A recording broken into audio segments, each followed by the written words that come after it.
Some of the greatest basketball players who ever lived didn't just have talent, they had rituals. Routines so specific, so strange, that if you skipped one, you'd think the whole game was cursed. These aren't rumors, and they aren't exaggerated stories passed around locker rooms. These are real habits that actual Hall of Famers refused to break, no matter how ridiculous they looked doing it. Here are 10 of them, starting with one of the most famous uniforms in league history: Michael Jordan's North Carolina shorts. Michael Jordan won 6 championships, 5 MVPs, and became the most recognizable athlete on the planet. And underneath every single one of his Chicago Bulls uniforms for his entire career, he was wearing something the crowd never saw: his old North Carolina practice shorts. Jordan wore them under his Bulls shorts in literally every game he played in the NBA. That's the actual reason his Bulls shorts were noticeably longer and baggier than anything else in the league at the time. He needed the extra room to hide his college shorts underneath, and he wasn't willing to give them up just because he'd moved on to the pros. The look caught on fast. Within a few years, baggy shorts became the standard across the entire league, copied by players who had no idea why the trend even started. Most fans watching at home assumed it was just a fashion choice. In reality, one of the most influential style shifts in NBA history happened because one man refused to stop wearing his college gear: Larry Bird and the scoreboard he never looked at. Larry Bird made more clutch shots than almost anyone in league history. But during free throws, he had one rule he never broke: he never looked at the scoreboard. It didn't matter if it was the first quarter of a random regular season game or the final second of a playoff series. Bird said he could feel the rhythm of the game without needing a number to tell him what was happening. He trusted his own internal clock over the one hanging above the court. Considering his career free throw percentage sat near 89%, one of the best marks of his era, it's hard to argue with the method. Whatever he was tuning into instead of the scoreboard, it clearly worked. Jason Kidd's untouchable pregame meal.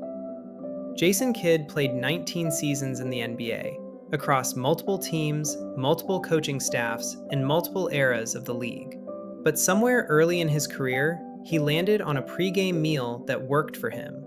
And once it worked, he refused to change a single ingredient. Same meal, same timing, for years on end.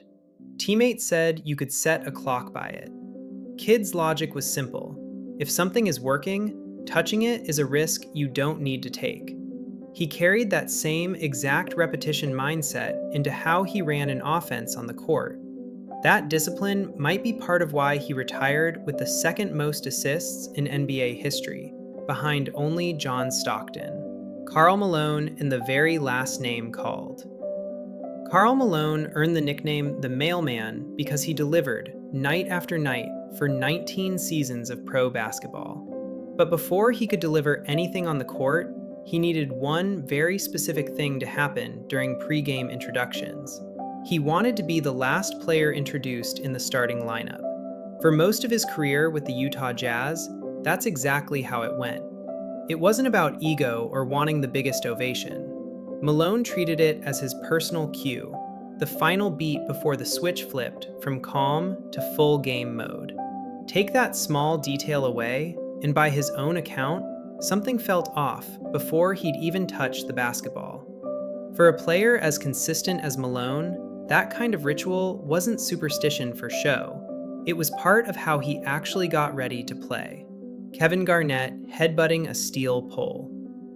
Kevin Garnett was already one of the most intense players to ever step on a basketball court, known for screaming at himself between plays and playing every possession like it mattered. But before games even started, he needed to get even more locked in. So he'd walk over to the basket stanchion, the thick steel pole holding up the rim, and headbutt it. Hard. On purpose. Before nearly every single game of his career. It became one of the most recognizable pregame rituals in the entire league, mostly because it looked like it should hurt considerably more than Garnett ever let on. Chuck Person in the headband nobody could touch. Chuck Person built a solid, respected NBA career, but he's remembered almost as much for one rule he enforced during warm-ups as he is for his actual play on the floor. Once his headband went on before a game, that was it. Nobody touched it. Not teammates messing around in the layup line. Nobody, under any circumstance, was allowed near it once it was in place. It sounds small from the outside, but for players locked into pregame rituals, even small disruptions can feel massive. A headband getting bumped wasn't just an inconvenience to Person. It was a broken routine, and broken routines were something a lot of NBA veterans of that era simply refused to tolerate. Patrick Ewing's playoff jockstrap. Patrick Ewing was a fierce competitor for the New York Knicks, a Hall of Fame center who never backed down from a physical fight in the paint against anyone the league threw at him. But during at least one deep playoff run, he reportedly wore the exact same piece of gear underneath his uniform for the entire series, and refused to wash it. The idea, shared by more athletes across more sports than you'd expect, is that washing a piece of gear mid-streak washes the luck away, along with the sweat. Ewing wasn't the only superstar to think that way. He was just one of the more famous examples of a habit that quietly runs through professional sports at every level. Manu Ginobili's Hall of Fame flop. Manu Ginobili was one of the most skilled and beloved players of his generation, a key piece of multiple championship runs in San Antonio. He was also, by wide agreement across the league, one of the most theatrical floppers basketball has ever seen. His reactions to contact were so exaggerated that referees around the league reportedly started studying his game film specifically to catch him doing it.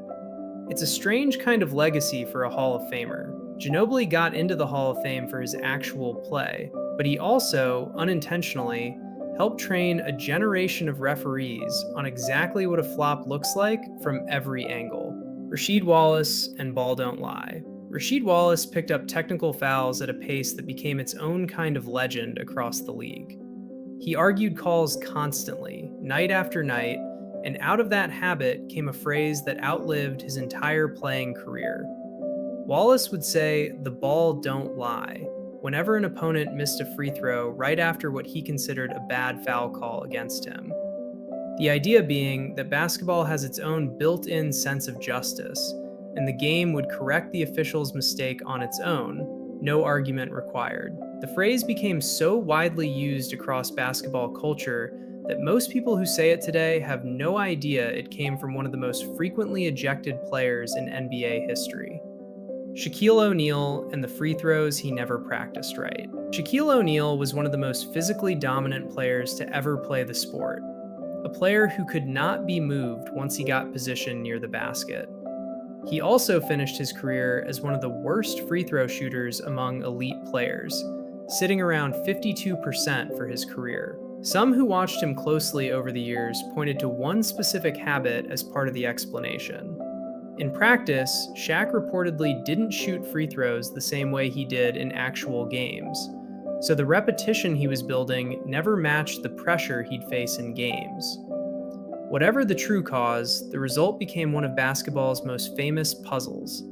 A player who could barely be stopped in the paint turned into one of the most nervous shooters in the entire league the moment he stepped up to a line with absolutely nobody guarding him. 10 habits, 10 legends. All of them building tiny rituals into routines that carried them through some of the greatest careers the sport has ever seen.